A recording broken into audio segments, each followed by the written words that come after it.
Thank you for joining us on another episode of The Eagle, a program of the Economic and Financial Crimes Commission, EFCC. The Eagle is reaching you from the network service of the NTA. My name is Martha Eche, welcoming you to this week's edition of the program. On The Eagle today, we'll be looking at youths and the fight against corruption. This episode promises to be another mind-awakening one, so stay with us. Once again, Martha H. is my name, and I'm your anchor today. Imagine a society where everything works. Durable road networks, stable electricity supply, portable water, well-equipped and functional healthcare facilities, quality education for all, affordable housing schemes, social security benefits, job creation, and a lot more that makes life comfortable to live. That is an ideal society. We can only achieve these if we all play our part. Say no to corruption to enjoy these benefits. Kill corruption to save Nigeria. This message is from the Economic and Financial Crimes Commission, EFCC. It's The Eagle. Before we dig into the matter on the table today, let's go to the news corner for some updates.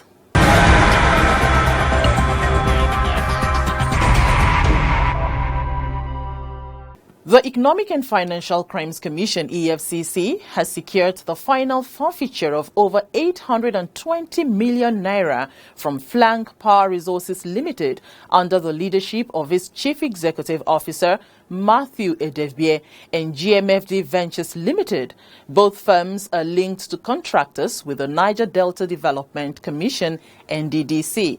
Ngondu Ngweta has details of the story. The forfeiture followed the order of Justice Chukwujeku Aneke of the Federal High Court, Ikoyi, Lagos, sequel to an affidavit deposed by an EFCC investigator, in which the Commission prayed the court for the forfeiture of the sum to the federal government of Nigeria, being proceeds of unlawful activity traced to some contractors' accounts with the Zenith Bank.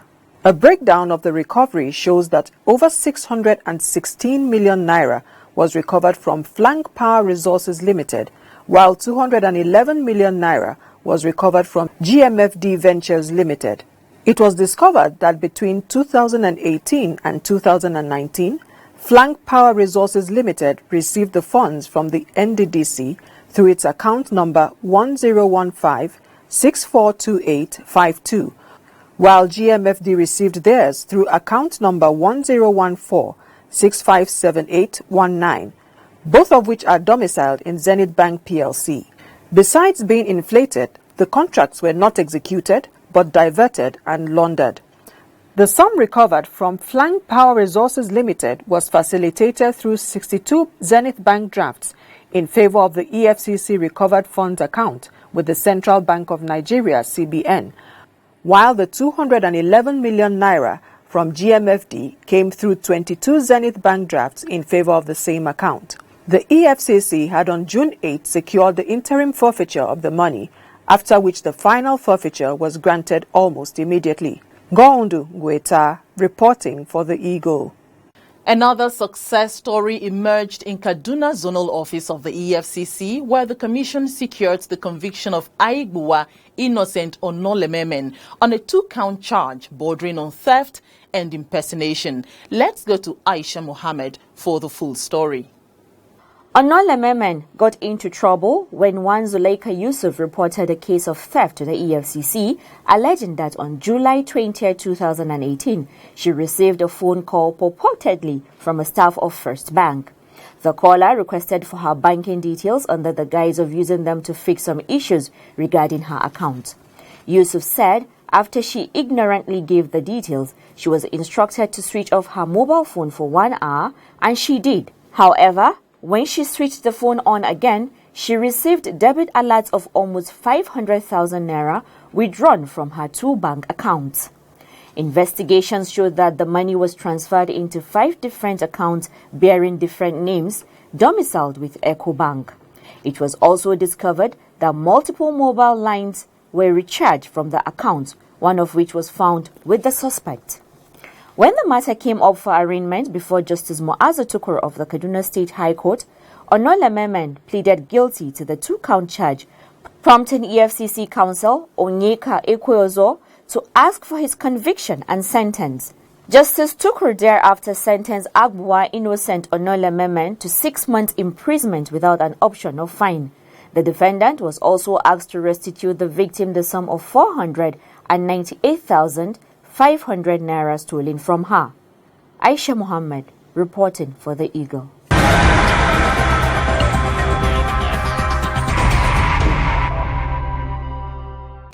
The Gombe Zonal Office of the Economic and Financial Crimes Commission, EFCC, has secured the conviction of Haruna Adamu before Justice Fatima Musa of the Gombe State High Court on 1-count charge bordering on non-disclosure of assets and liabilities in the EFCC's Assets Declaration Form.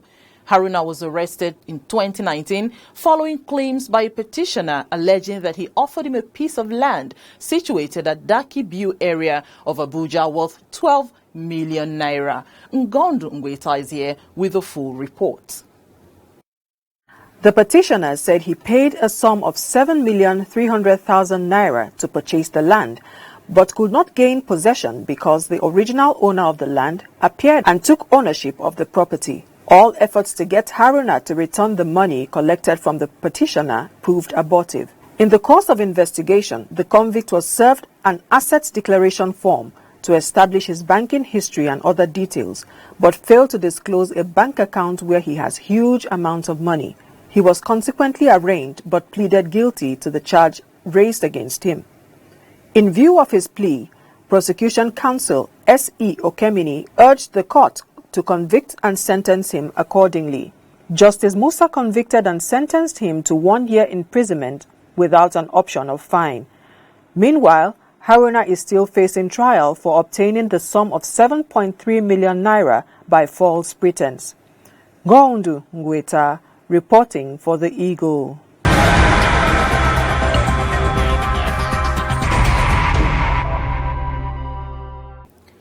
In another development, Justice C.L. Dabub of the Plateau State High Court, Jos, has adjourned the case of fraud involving former Plateau State Governor Senator Jonah David Jang and a former cashier in the office of the Secretary to the State Government, Yusuf Pam, till November 4 and 5, 2020. For more on the last story, here is Aisha Mohammed.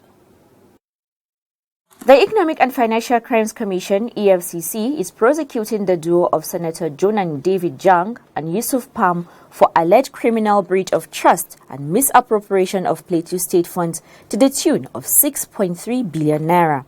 At the sitting, prosecution counsel O.D. Mese informed the court that the lead counsel, Rotimi Jacobs SAN, agreed with Jang's lead counsel, Mike Ozokame SAN, for August 12 and 13, 2020 as adjourned dates, but Justice Dabub chose November 4 and 5, 2020 as adjourned dates for the continuation of the trial.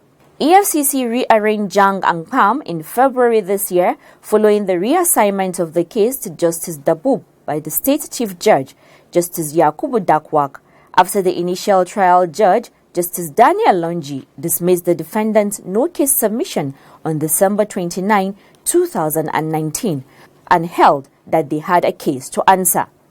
Jang and Pam were first arraigned in June 2018 on a 17-count charge bordering on misappropriation of funds, criminal breach of trust, and taking corrupt advantages to the tune of over 30 billion naira, which contravened the provisions of Section 315, 309, 19, and 22, subsection 5 of the Penal Code Law and Corrupt Practices Act 2004 as amended.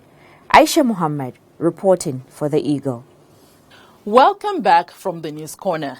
Now to the matter on the table today, youth and the fight against corruption. Youths are the leaders of tomorrow, they say. This nation, and of course every developing nation, needs the strength of her youth to progress.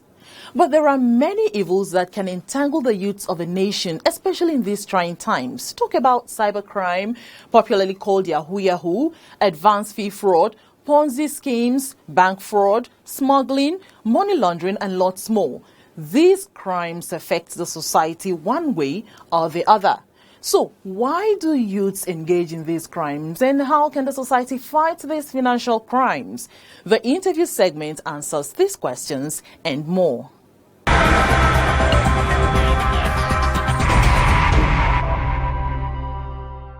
You're welcome to the interview segment of the program. I'm right here with Samson Itudu. He's the Executive Director, Yaga Africa, and the convener, Not Too Young to Run.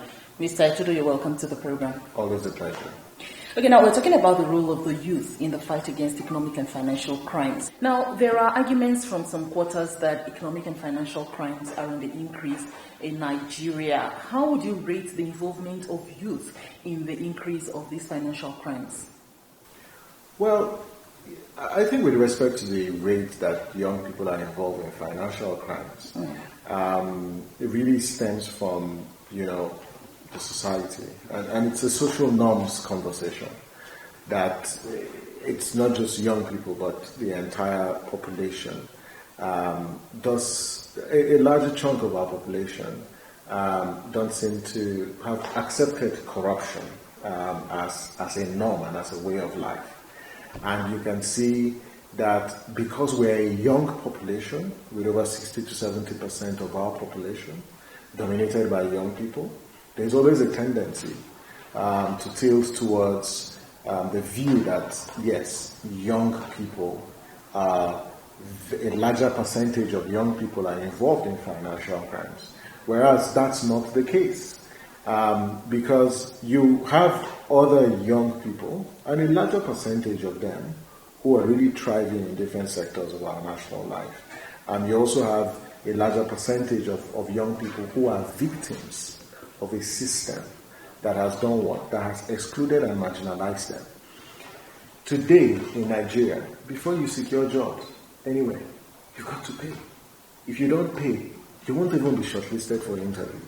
And there are different stages. You need to secure either letters from members of the National Assembly. Even to get admission into universities, people have to pay bribes. These young people want to succeed. They want to go to school. They want a society that avails them with jobs. But if the society doesn't provide that, they are victims. So I'd rather see young people as victims of a system that has sabotaged and has excluded a lot of young people. But that does not mean that you don't have young people who are involved in criminality. No, there are young people who are involved in criminality. We acknowledge that. But it's not about that view that a lot of young people, I don't subscribe to the view that a lot of young people are involved in corruption. I rather look at what are the socio-economic factors that actually trigger that and address that. Now, Samson, in what ways would you say that economic and financial crimes have affected the economic and social values and empowerment of youth in Nigeria? It's done that in a lot of ways. First is, and the EFCC has been very, very, very proactive in this fight against corruption. You can see it's either asset recovery, it's either discovery of stolen assets or prosecution of corrupt public officials or even private officials. A lot of these resources, if fixed in education, can fix our universities. It can pay our lecturers well. It can improve research facilities. We can revolutionize our education system with these resources. If you talk about healthcare, the SGF was quoted to have said that he didn't know the depth of rot in our healthcare. What the COVID-19 pandemic has unraveled is the fact that our healthcare system has collapsed and we are unable to provide quality healthcare. What is life without affordable quality healthcare? But most of these resources that have been plundered and have been siphoned by public officials, they would have been used to provide quality healthcare for young people, because we are a young population. And if you don't invest in the health of your major workforce, you've got a big problem. And so our development trajectory over the next 50 years is threatened by what? By financial crimes and economic crimes.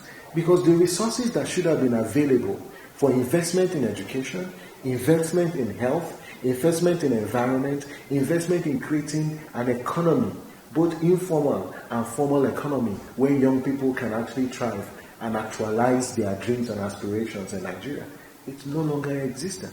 Or even the institution itself that should hold, people to account. Now, let's look at ways through which youth can lend their hand in this fight against corruption, especially economic and financial crime. Oh, they are diverse. How can they help? They are diverse. They are diverse. As an individual, do you consider yourself patriotic? Do you have the values of integrity and not to get involved in financial crimes?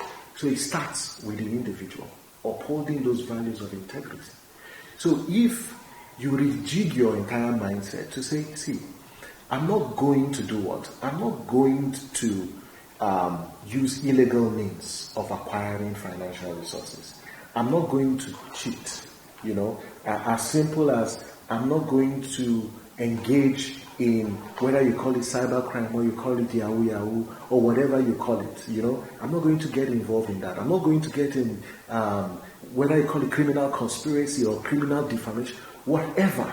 I'm not going to get involved with that. It begins with the individual, that you're going to work hard for your own success, and God help you, because God always helps people who work hard. So keep working hard. So at the individual level. And second is at the organizational level, and for me that's where the society actually comes in. That as a society we need to rise and condemn, all forms of financial crimes. We need to rise and condemn this and stop celebrating ill-gotten wealth. We need to ask questions. So if you live in a society and someone whom you know yesterday was only feeding from hand to mouth, and somehow the person begins to live in a very, very palacious building, we should be interested in sources of income. I was going to speak to the value system where young people want to get rich quickly. You want to drive the finest of cars. You want to live in palacious buildings. You want to live in opulence, and you're not ready to work hard for it. Or you want to do that by feasting on the innocence of other people. That is not the true spirit of Nigeria. And that is what we must condemn. That in Nigeria, the true Nigerian spirit is entrepreneurial. We're celebrated across the world. You think it's a joke when people say that when young people or Nigerians go to other parts of the world, they excel. There's something about the Nigerian spirit, and that is not a Nigerian spirit. I don't know where those people actually got it from, but what I know, growing up as a kid, and what my parents taught me at home, is integrity. We've been talking with Samson Itodo. He is the Executive Director, Yaga Africa, and the convener, Not Too Young to Run. Now, Samson Itodo, before we leave the chat room, what are your parting words? To every young person actually listening, that I want you to know that criminality doesn't pay, corruption doesn't pay. You may think that it pays, but it's for a while. The state will definitely catch up with you. But it is very possible to succeed in Nigeria. Regardless of all our challenges, you can succeed without getting into all forms of illegality or criminality. And my word for you is that there is hope for this great country. And we are the hope of Nigeria. Thank you for staying with us this far. We've been talking with Samson Itodo. He's the Executive Director, Yaga Africa, and the convener, Not Too Young to Run. It's been the interview segment, and after this break, we'll be back in the studio. Thank you very much.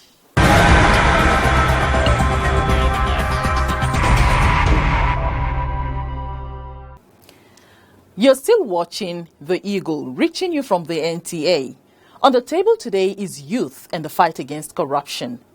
A British politician of the Conservative Party who served twice as Prime Minister of the United Kingdom, Benjamin Disraeli, once said, "The youth of a nation are the trustees of a nation." If our young people hold so much of our trust, why do they still engage in economic and financial crimes? Why the youths are into corrupt practices? First is lack of education, I would say, and lack of employment. Why I say lack of education is the educational system in Nigeria is out of it. If you are poor, if you are not buoyant enough, if you are not rich, you can't afford good education. And the other part is our youths are lazy. I would say they are very, very lazy. They just need something so fast. They need wealth overnight. That's why they go into the frauds and all that other practices. So these are two major things: education and laziness. I think youths are into corrupt practices. Number one, maybe those are lazy and want shortcuts. For example, you talk about Yahoo persons. You have some youths that don't want to follow the process. They want it sharp. So they go into 419 and other programs to make fast cash. Some others, maybe out of frustration, they're frustrated, they want a way out to make it in life. They go into corrupt practice. Others, maybe it's just their mindset, the way the environment, their growth process. Maybe the environment where they grew up influenced their mindset into thinking that, okay, if you don't go into corruption, maybe you can't make it in the society that we are. Especially when you hear about corruption here and there, So for me, I think there's also environmental influence. Why Nigeria youth are into corrupt practices? Mostly it's from the government. Because actually when they go to school, after their 4 years in school or 5 years in schools, some of them don't find any means to get employed. They tried, and which some are too lazy to search. So they go in for the little ones, the easier ones, in which they can sit in one place and do the corruption they do on system or individually. But I just hope the government can get more jobs for them so that they will keep themselves busy, because they are not busy, that's why they do corruption. If they are busy, they won't go into corruption. Yes, actually there are so many reasons. Our youths, right from the beginning, they don't get proper guidance from their parents, let's say, and other guidance. And also they lack opportunity to go to schools. And when they are out of school, let's say our graduate, they don't have opportunity to get one thing or the other to be doing. Most of them, they remain in their own locality doing nothing. So as a result of that, they can use any opportunity, no matter how little they get, even if it is corrupt or teaching and the likes. These are some of the reasons why make our youth to be like that. So my advice here, government on its own side has to do more. We know that they are doing, but they have to add on what they are doing now. Most of us, when we are done with school, with all the stress of school and everything, when you come out, even with the first class, you cannot even get a job. Everything is frustrating, and you come out, even somebody you graduated with the third class, you come out and still get a job because of the connection he has. So many of us are frustrated out there because you don't see anything to work with. So most of them just like, okay, since we're not working, why not we enter this that is easier for us, why we get free money from it. So most of them go into Yahoo, prostitution, and so many others. And most of us, since we don't want to join the Yahoo thing, we go into marketing, which is kind of frustrating either. But we tend to enjoy it since it is legit. Street parliamentarians there on why youths engage in economic and financial crimes in spite of the many evils that come with the practices. But are those reasons enough for what we see today? The answer is no. So individuals, schools and the families must decide what they want for the leaders of tomorrow. Together with the youths themselves, the society must deal with the problem, the cankerworm called corruption, so that Nigeria can stand tall in the Committee of Nations. And that's it on this edition of The Eagle. Join us same time, same station next week Monday for another edition of the program. Let's keep on talking as you send your inquiries and suggestions to theeagle@efccnigeria.org. theeagle@efccnigeria.org. Follow us on all our social media platforms at official EFCC. You can send your petitions to info@efccnigeria.org or personally go to any of our offices. My name is Martha Eche. Let's deal with economic and financial crimes and help Nigeria get back its pride of place in the world. See you again, same time next week. Bye and God bless Nigeria.